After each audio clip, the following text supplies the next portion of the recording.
Elina Vistañino es periodista, licenciada en Comunicación Social, autora de Te Serviré, un libro de investigación muy profunda en base a entrevistas, documentos, otros libros, Fe, Poder y Disciplina, el plan del Opus Dei, para beneficiarse de una de las mayores fortunas de América del Sur.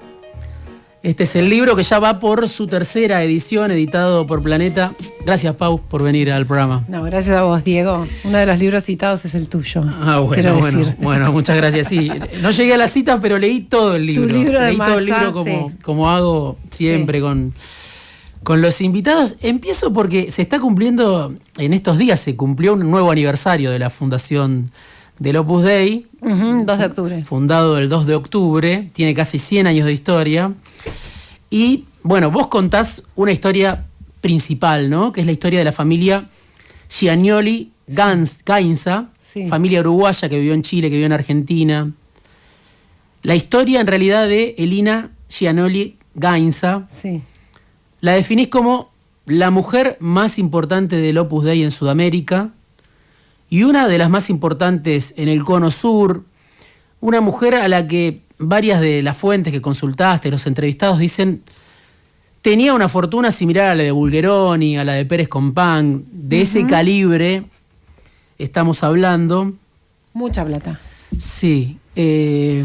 ¿Por qué es tan importante esta historia para entender cómo funciona el Opus Dei, el poder que tiene, en un país como la Argentina, pero bueno, en otros países también? A lo largo de los años en los que fui reuniendo testimonios de personas que fueron parte del Opus Dei y escuchando historias a veces que son de apellidos importantes que nosotros conocemos y demás, no había encontrado una historia de una familia como esta, que no era una familia conocida, pero que a su vez permitía contar muy bien el funcionamiento del Opus Dei.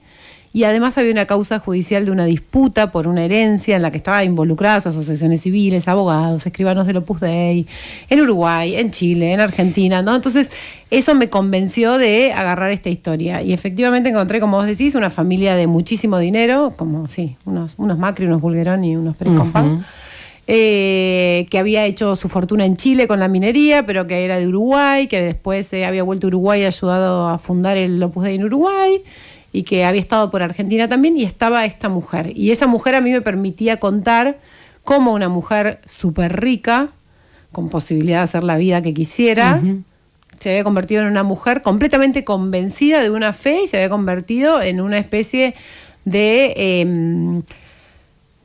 había dedicado su vida a ayudar al Opus Dei a crecer. Con su plata, con sus contactos, con su apellido, con su carisma, con su fe. Convencida, porque era una mujer convencida. Entonces también me permitía contar la parte religiosa. Por eso elegí esa historia. Bueno, y la causa judicial me permitía documentar algo que es muy difícil de documentar, como el Opus Dei. ¿Ella le entregó su fortuna al Opus Dei? Sí. ¿O el Opus Dei se apropió de su fortuna? Por esto del reclamo del que hablás de parte de su familia, ¿no? Sí. No, esta mujer, el Opus Dei tiene 2 clases de miembros. Una son los numerarios y numerarias, que son las personas que son célibes, que no forman familia, que viven adentro de casas del Opus Dei, que acá en Buenos Aires hay un montón, en Recoleta, en Palermo, en Belgrano. Casas comunes donde conviven mujeres y varones, separados siempre, y que son personas que tienen prácticas de flagelación, que entregan todo su dinero al Opus Dei, todo. Cuando digo todo es, vos podés tener un juez numerario y su salario entero va al Opus Dei y viven en una casa del Opus Dei. Pero además, al ingresar a la organización, con 21 años, ingresan cuando son adolescentes, pero ingresan definitivamente a los 21 años, firman un testamento para el Opus Dei. Esta mujer firmó un testamento, ese testamento está a nombre de una fundación, se llama Fundación Chilena de Cultura, es una asociación civil del Opus Dei en Chile. Ella nació en Chile, aunque después vivió casi toda su vida del Opus Dei en Argentina, y entregó todo su dinero. Su dinero se calcula que son por lo menos $200 millones. Sí, la causa judicial que se disputa con el Opus Dei y la herencia es por la herencia de una de sus hermanas, eran 5 hermanos, que es una mujer que tuvo muchos problemas psiquiátricos, con un diagnóstico de esquizofrenia, que pasó declarada incapaz, que pasó y se murió hace poquito en un psiquiátrico del Opus Dei en Montevideo, y esa herencia es la que el Opus Dei reclamó para sí. Esta mujer llegó a firmar 2 testamentos para el Opus Dei, uno para una asociación civil en Montevideo, una en Santiago de Chile, la misma que su hermana, Y la acusación en la justicia para la protagonista del libro es que ella, junto al Opus Dei, manipuló el testamento de su hermana y los bienes de su hermana en vida, porque, y esto está completamente probado, hubo una cantidad de donaciones de $500.000 a la Universidad de la Santa Cruz en Roma, a la Universidad de los Andes en Chile, a una asociación civil del Opus Dei en Montevideo y otra en Chile. Digo, hubo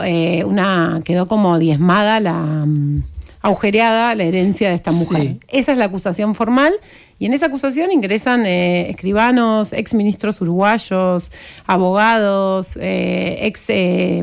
autoridades de la Universidad de Montevideo, que es como la Universidad Austral en la Argentina, del Opus en Montevideo. En Uruguay, al contrario de lo que se cree, hay bastante, la clase alta uruguaya, hay muchos del Opus Dei, siendo un país chiquito es mucho más alto en proporción que Argentina, y lo que hay es mucho vínculo de la clase alta uruguaya con el Opus Dei, más allá de que no sean miembros del Opus Dei. Bueno, el libro obviamente cuenta cómo es la vida a través de testimonios. Hay mucha gente que se fue y que habla con vos y te cuenta cómo es la vida. No es tan sencillo salir de una organización como el Opus Dei. Hay criterios de selección. Pero te quiero preguntar por eso, ¿no? Porque el criterio de selección que se menciona en el libro es: buscamos lo más selecto de la sociedad, ¿no? Lo mejor. Y vos hablás, claro, del semillero del Opus Dei. ¿Cómo es ese criterio de selección? ¿Cuál es el criterio? ¿Cuáles son las formas? ¿Quién decide? ¿Cómo se hace para entrar? Sí, el Opus Dei, decíamos antes que tiene casi 100 años, llegó a la Argentina en la década del 50, igual que a todo el resto de América Latina, después de que logran que los aprueben en Roma, porque primero nacieron y tuvieron que ganarse la aprobación en España, después en Roma y demás. Llegan a la Argentina en la década del 50 y llegan a toda América Latina, que es como su gran bastión fuera de España, porque además hablamos el lenguaje del fundador, que eso para ellos es muy importante y todas estas cuestiones, y nace con el objetivo claro de ser una institución que le devuelva a la Iglesia Católica el poder perdido en la sociedad. Ellos miran y dicen, bueno, los católicos, la mayoría de los católicos son todos unos tibios que van una vez por semana a misa a la iglesia y creen que con eso alcanza. La Iglesia Católica se dio poder, la Iglesia Católica entregó como su autoridad, digamos, su poder sobre las cuestiones civiles de la vida, ¿no? Las sociedades se secularizaron y ellos consideran que tienen que restaurar la religiosidad perdida en el seno de la sociedad e influir en la vida de los países y de las sociedades sin que aparezca un cura vestido de cura diciendo lo que tienes que hacer. Y esa manera que encuentran es creando una organización que es eminentemente de laicos. El 98% de los miembros del Opus Dei son laicos. ¿Qué quiero decir con laicos? Que se confunde la palabra, civiles, digamos, no son curas, no son monjas.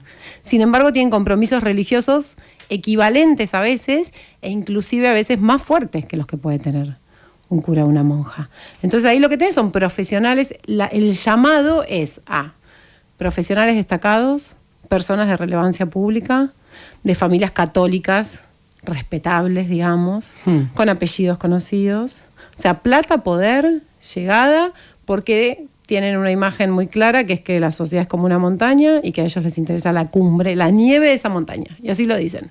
Y desde ahí derretir. No les interesan en absoluto las bases y por eso su rivalidad histórica con los jesuitas. Sí, ¿no? eso con una te quería mirada preguntar. Antagónica. ¿Qué pasó con el poder del Opus Dei en Argentina durante los años de Francisco en el Vaticano? ¿Qué pasa ahora? Sí. ¿Qué pensás? Digo, después de la muerte de Francisco, porque justamente vos hablás de una rivalidad ya previa entre los jesuitas y el Opus Dei, incluso algún tipo de construcción que tiene componentes similares, con objetivos distintos. Sí, hay algo de eso. Bueno, las universidades, por ejemplo, para los dos, los jesuitas y el Opus Dei son muy importantes. Los dos consideran que la educación y las cabezas, o sea, generar influencia desde el conocimiento, generar conocimiento. Vos hoy tenés circulando, pero no tenés ni idea circulando en medios de comunicación a referentes muy populares. Digo, Agustín Laje, por ejemplo. Sí. Para decir un nombre de alguien. Pero después puedes agarrar diarios. Formado en la Universidad de Navarra. Bueno, invitado, es una de las figuras que el Opus Dei no es la que el Opus Dei busca al principio, sino que una vez que están destacados los invita como a ser parte de la gran estructura de poder. Porque una cosa es ser un miembro religioso del Opus Dei, como estos que yo decía, que se flagelan y qué sé yo, todas estas cosas, y después sobre ese núcleo religioso vos tenés una estructura enorme en la que hay un montón de personas que no son religiosas ni juraron obediencia al Opus Dei, pero forman parte de la estructura de poder. Y eso es todavía más grande. Pero digo, la influencia, o sea, generar conocimiento, porque a través del conocimiento pueden influir. Hoy tenés gente presentando libros cruzados en el Congreso de la Nación, que están los de la Universidad Austral, por supuesto, en contra, cosas que te imagines, desde ultraliberales en lo económico, ultraconservadores en lo social y en lo cultural.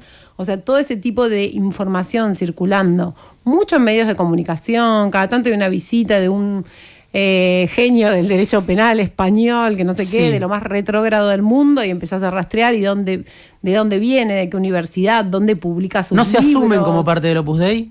No, tienen el mandato de no decirlo. ¿Por qué? Porque esa es la esencia. Tienen que ser laicos, profesionales, y no tienen que decir que pertenecen al Opus Dei. Porque justamente de lo que se trata es de que la religión o las ideas religiosas penetren en nuestra vida en un tiempo en el que ya no hay lugar para que un cura se siente en el Congreso de la Nación y vote una ley, pero sí puede haber un miembro del Opus Dei que puede tener no solo las mismas ideas, sino la misma pertenencia, que eso es lo complejo, y jurar obediencia sin sotana y votar, y que vos no sepas, porque la gracia es que vos no sepas.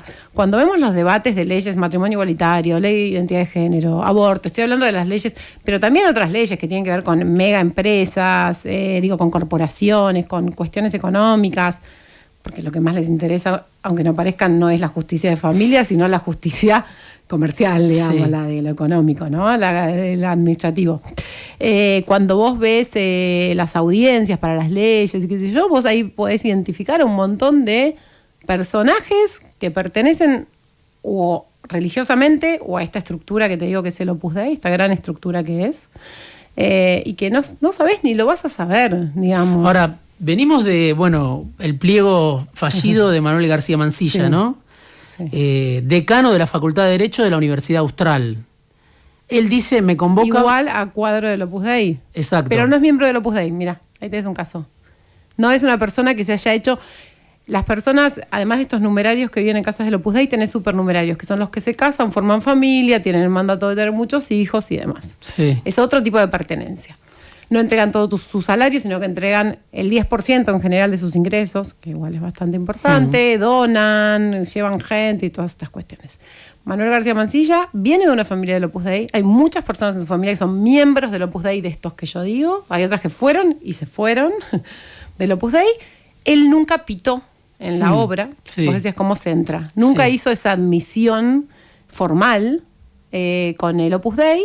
Sin embargo, es un cuadro del Opus Dei porque no hay una persona que llegue a decano de la Facultad de Derecho del Opus Dei y no sea un cuadro del Opus Dei. Y cuadro me refiero a esto, todo esto que yo te decía recién, de lugares de influencia, de generar conocimiento, de tener voz en los medios de comunicación o de estar influyendo en las leyes de la Argentina. Él es eso. La Universidad Austral está asociada obviamente al apellido Pérez Companc porque ha sido siempre uno de los grandes financistas, ¿no? Que tampoco pitó en el Opus Dei. Tampoco. No. El padre, Goyo. Ahora está Luis a cargo de los negocios. No sé si toda la familia es del Opus Dei. Sí. Pero vos lo mencionás a Pérez Companc con un seudónimo, el Cardenal. Le decían el Cardenal, sí. A ver, la historia de Pérez Los dueños Companc, de Molinos, ¿no? O sea, una de las empresas más grandes de la Argentina. Sí, claro. La historia de Pérez Companc, yo siempre, y había quien me decía que le decían el Cardenal y que se lo veía mucho en los centros del Opus Dei y demás, hasta donde pude probar, nunca entró como miembro del Opus Dei, y él lo que hizo fue que primero él puso mucha plata en la Universidad Católica y después se peleó con la Universidad Católica y fue y puso plata para que hagan la Universidad Austral. Y terminó muy vinculado al Opus Dei. Y no fueron, digamos, los únicos. Goyo Pérez Companc acercó a otros empresarios argentinos al Opus Dei y demás. Pero bueno, nunca supuestamente llegó a tener esto que yo digo de pitar, que es como se dice, que es una dirección espiritual religiosa. Que te dice que vos consultás qué haces, qué no haces, qué decisiones tomás, si te vas a reunir. O sea, que vos contás tu vida fuera de lo religioso. Contás tu vida íntima y matrimonial y contás. Eso, García Mansilla, hasta donde yo puedo chequear, no lo hizo y es un vínculo de otro tipo. Y Pérez Companc tampoco. Sin embargo, les dañó $180 millones para hacer la Universidad Austral. García Mansilla dijo en el Congreso que lo había convocado Santiago Caputo. Y leyendo el libro, uno no aparece el nombre de Santiago Caputo, pero aparece el nombre de la familia Neus Sarabia, ¿no?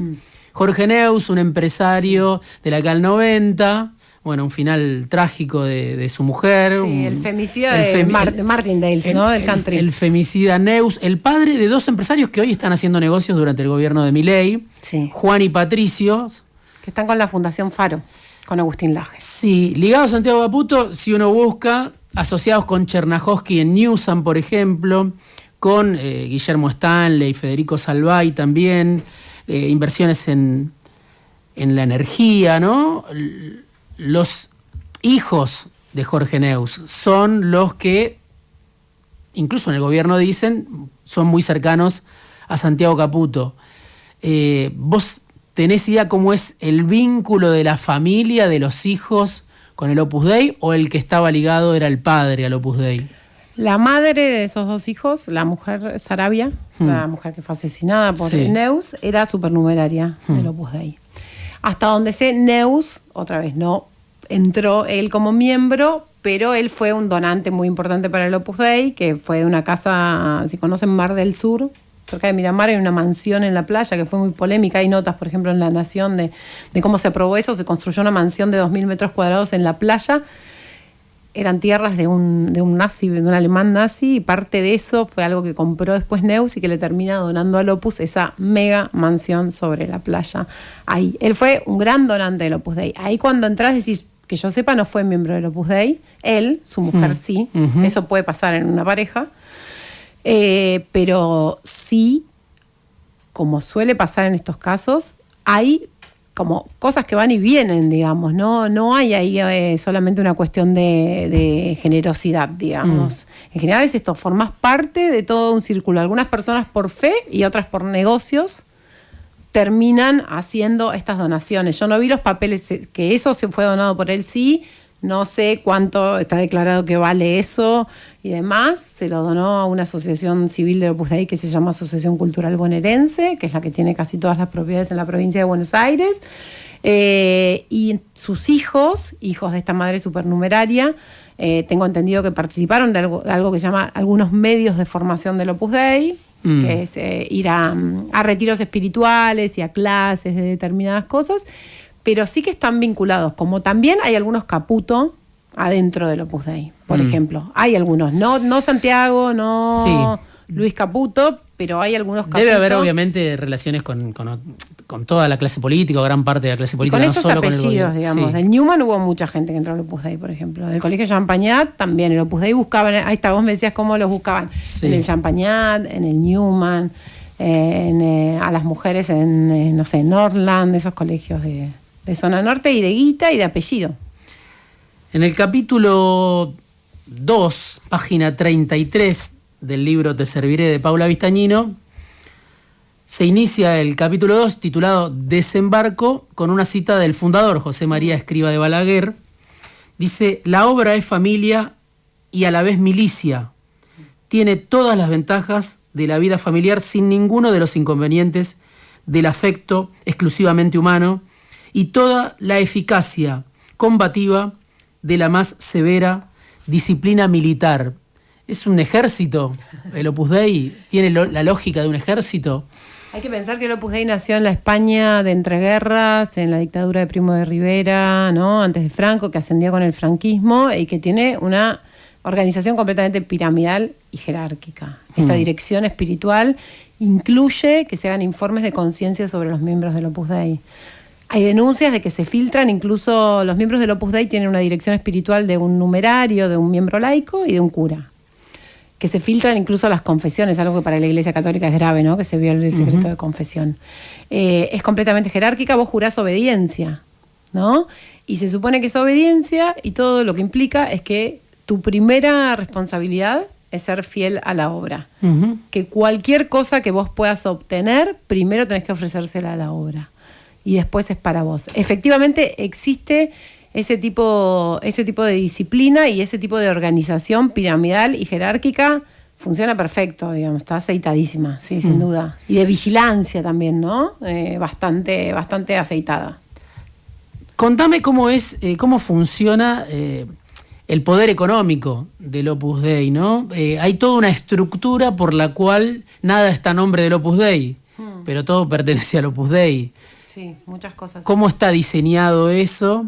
Sí. Que logra, bueno, cierta eficacia, porque por ejemplo vos contás que durante la dictadura de Lanusse fue un momento importante, también la dictadura de Videla, pero la dictadura de Lanusse le dona un lote enorme en el corazón de Recoleta, Lanusse a través de la ciudad de Buenos Aires antes Pueden de abandonar. pasar a verlo, está ahí. ¿Dónde está? Está en Vicente López 1754. Sí. Bueno, Vicente López y Ayacucho. Sí. Es un edificio todo de ladrillos con varias torres. Es la sede principal del Opus Dei en la Argentina. Es un lugar al que hay muchos presidentes que han ido a comer y funcionarios, porque es un lugar, como se llama, Centro Universitario de Estudios, no se llama sede del Opus Dei. Se dan cursos de cultura argentina, se hacen conferencias y demás, y ha paseado todo el mundo por ahí. Se lo dio Lanusse al Opus Dei, pero no figura. O sea, ¿cómo es la estructura que oculta los fondos del Opus Dei? El Opus Dei, básicamente, dentro de esta cosa de ser invisibles, de alguna manera, de que su poder sea invisible, en lo económico les interesa mucho que sea de esa manera. Entonces ellos lo que dicen es: nosotros no somos nada, nosotros somos pobres, y lo que tenemos es un mensaje espiritual. Somos solo un mensaje espiritual. Entonces, si vos preguntás qué es el Opus Dei, serían los 4 curas que forman ese 2% de la cumbre de la pirámide y no el 98% de laicos metidos en distintas instancias de la sociedad, digamos. Para sostener que ellos son pobres, cuando en realidad poseen mucho, lo que tienen armado, que no es propio solo del Opus Dei, solo que el Opus Dei tiene más, lo oculta mejor. Esto es, todas las religiones tienen asociaciones civiles, lo que hacen es tener una estructura de asociaciones civiles, dirigidas por esos numerarios y supernumerarios. Entonces, si vos ves la Universidad Austral, yo no sé cómo estará ahora la leyenda, pero si lo lees ahí, va a decir: esta institución tiene dirección espiritual de la prelatura de la Santa Cruz y el Opus Dei. No dice que pertenece. Y ellos niegan esa pertenencia. Entonces, dicen: hay, no sé, 4 seguidores de nuestro mensaje espiritual que decidieron fundar un colegio. Hay otros 4 que decidieron fundar un club. Hay otros 4 que decidieron fundar la Universidad Austral. Hay otros 4 que poseen estos 5 edificios, digamos. Yo encontré 20 asociaciones civiles, más de 150 propiedades en todo el país, de Bahía Blanca para arriba, porque en la Patagonia no encontré. Sí encontré personas del Opus Dei, no encontré propiedades del Opus Dei. En Buenos Aires muchas, ahora están vendiendo algunas. Casas de retiro, como la que hay en Bellavista, donde estaba la escuela de mucamas. Este edificio en Recoleta que les dona efectivamente Lanusse. Lanusse tenía un hermano, unas sobrinas. Hay sobrinas de Lanusse que siguen siendo numerarias del Opus Dei, ellas son mujeres grandes. Era un tipo que se paseaba por el Opus Dei en general y que le dona directamente un terreno en el corazón de Recoleta, muy caro, con fines, supuestamente con cargo. Ese cargo era que fuera un centro universitario, por eso el lugar se llama Centro Universitario de Estudios, pero es una casa de miembros del Opus Dei, o sea, es mentira eso. Y después ellos consiguen de parte de Videla, por decreto, un financiamiento que les ayuda a construir esa sede, que tiene es todo un frente como de 20 y pico de metros, en esta ubicación que te digo, o sea, vale una fortuna, con una torre. En esa torre viven en general, ahora hay menos numerarios, del Opus Dei. Ahí puedes encontrar jueces, gente que trabaja en el Congreso de la Nación, digo, de todo, empresarios y demás, curas, y atrás, en una torre, una que se ve desde afuera, que las ventanas están medio como tapiadas con unos mármoles, las mucamas, que atienden a esos miembros del Opus Dei. Hoy todo eso, 2025, y en los últimos años, desde las denuncias, hay muchos menos numerarios y muchas menos mucamas. Pero hasta hace 10 años eso estaba lleno. Y ahí vivía un ejército de mucamas que atendían a estos hombres importantes del Opus Dei. Vos decías, bueno, tiene el Opus Dei mucho peso en algunos medios de comunicación. Y en el 2021 publicaste, se cuenta en el libro, en La Nación, junto a Nicolás Cassese, una investigación sobre las mujeres pobres que habían sufrido la manipulación espiritual. Y explotación laboral. Y explotación laboral. Sí. ¿Qué generó esa publicación en el diario La Nación? El diario La Nación, junto con el diario La Prensa en otro momento, es el diario que todo miembro del Opus Dei te dice que se leía en los centros del Opus Dei, que entraban. Para los miembros numerarios, en los tiempos de antes de Internet, ese diario llegaba, inclusive el diario La Nación, recortado. Había noticias que no se podían ver, tipo espectáculos no se podía ver, a veces no dejaban ver ni avisos de casamientos, ¿viste? Porque era como, en los casamientos la gente se abraza. Y estas personas son personas célibes, castas, que se flagelan, completamente controlada su sexualidad, ¿no? Con una obsesión.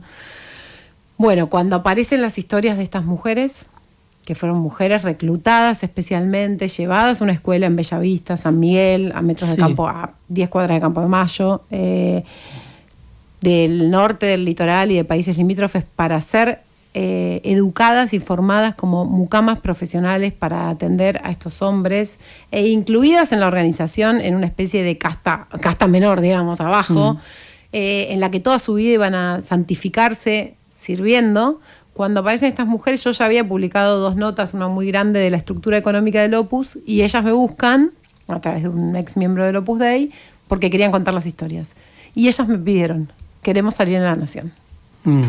Yo publicaba en otros lados, entonces yo fui a La Nación a decirles, bueno, o sea, tengo esta historia. Primero fue como, no sé, bien, pero no sé. Y después era tan contundente el testimonio de 43 mujeres que contaban cómo, cuándo, con fechas, que vos chequeabas que habían estado 20 años en la Argentina y que no existían en la ANSES, no tenían un quill, que no tenían aportes, que era como si no hubieran estado en ningún lado y habían estado en Recoleta, en el medio de Buenos Aires, laburando 24/7, sin descanso, sometidas a rutinas religiosas muy rigurosas, a una vigilancia total. Algunas no salían prácticamente de las casas, solas no podían salir nunca, ¿no? Pero a veces no habían salido prácticamente nunca de esas casas. Algunas denuncian que esto es algo sistemático del Opus Dei, también procesos de psiquiatrización, cuando entran en etapas. Se habla del empastillamiento sistemático en muchos casos. De estas mujeres a los miembros altos, digo. Hay personas de estos colegios que yo te digo, que estuvieron 20 años en el Opus Dei, que fueron numerarios, profesionales, destacados, y que se han ido con depresiones y empastillados. Hay una cantidad de testimonios, además de los que yo reúno en el libro y en las notas, que los pueden buscar en una página, si quieren leer, opuslibros.org, es una página española. Digo, pero sí, esto existió en el Opus Dei, existió durante 40 años y hay una causa en la Justicia Federal con una acusación formal contra las autoridades del Opus Dei en la Argentina por trata de mujeres para servidumbre, que está con unos pedidos de indagatoria para miembros del Opus Dei, para directores del Opus Dei. La segunda persona más importante del Opus Dei en el mundo es un argentino, Mariano Facio, está en Roma, está acusado de eso, y estamos esperando que el juez Daniel Rafecas, que es el que tiene la causa, los cite a indagatoria tal como pidió la Protex junto con el fiscal Eduardo Tayano. Hablamos de la Universidad Austral, ya me estoy quedando sin tiempo, pero quiero mencionar también la Escuela de Negocios, IAE, ¿no? Sí. De ahí salen economistas, también, no sé, empresarios, una élite que toma decisiones en las grandes empresas de la Argentina, que participa de los debates económicos sobre hacia dónde tiene que ir el país. Ellos mismos lo llaman como una autopista, ¿no? Como si vos entras acá, pagás, ¿no? Para estar ahí, salvo que te elijan, como puede ser el caso de Agustín Laje, y te inviten a hacer un doctorado en la Universidad de Navarra. Todas las universidades del Opus Dei, la de los Andes en Chile, la de Montevideo en Montevideo, la de la Australia en Argentina, la de La Sabana en Colombia, y todas las universidades que tiene el Opus Dei en América Latina, fuera de España, son todas en Roma y en América Latina, son lugares de entrar a una élite, ¿no? Entonces, si vos vas a hacer el máster en Derecho Penal, después probablemente consigas un laburo en un montón de lugares. Si vos vas a la escuela, al IAE, no sé, hacer un MBA, por ejemplo, que en un momento era el único MBA de Argentina, no sé si lo sigue siendo. A partir de ahí, sí, bueno, yo conozco un montón de gente que lo ha hecho, que estudió en la UBA y que después lo hizo, y de ahí se fue a trabajar al Banco Interamericano de Desarrollo o a organismos internacionales y demás, o a mega estudios de abogados que hay en la Argentina, que por ejemplo eran esos mega estudios de abogados vinculados con el Opus Dei. Hay varios, y que fueron los rastreados, y son los abogados de las grandes corporaciones mineras, son los abogados de los fondos buitre, son los abogados, digamos. Ninguno es abogado de, digamos, de un argentino que esté ni desempleado ni buscando alguna causa. ¿Por qué no dan entrevistas, salvo entrevistas que son más bien publicitarias, pero igual vos decís son contadas? ¿Por qué no pueden hablar? ¿Por qué deciden no hablar? ¿Por qué prefieren el silencio las autoridades del Opus Dei argentino? No solo todo lo que yo cuento en el libro, que es de Argentina y después de Uruguay y Chile, se puede aplicar a cualquier país del mundo. El Opus Dei hace lo mismo en todos los países, no es que lo hace particularmente acá. Estos vínculos con las dictaduras lo tuvieron en toda América Latina. Y porque parte de ellos es que no se sepa muy bien qué hacen, ni qué son, ni dónde están. Entonces lo que hacen es publicar, vos cada tanto puedes ver en el Diario de la Nación una entrevista a quienes están a cargo del Opus Dei en la Argentina, que son sacerdotes.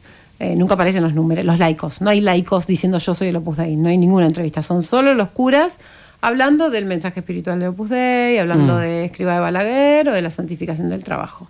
No van a hablar ni de un colegio del Opus Dei, no van a hablar en nombre de la Universidad Austral, no van a hablar de leyes como curas del Opus Dei. No, para eso están esos invisibles, digamos, que son los que operan, hacen lobby o hablan sin que vos sepas desde qué lugar te están hablando.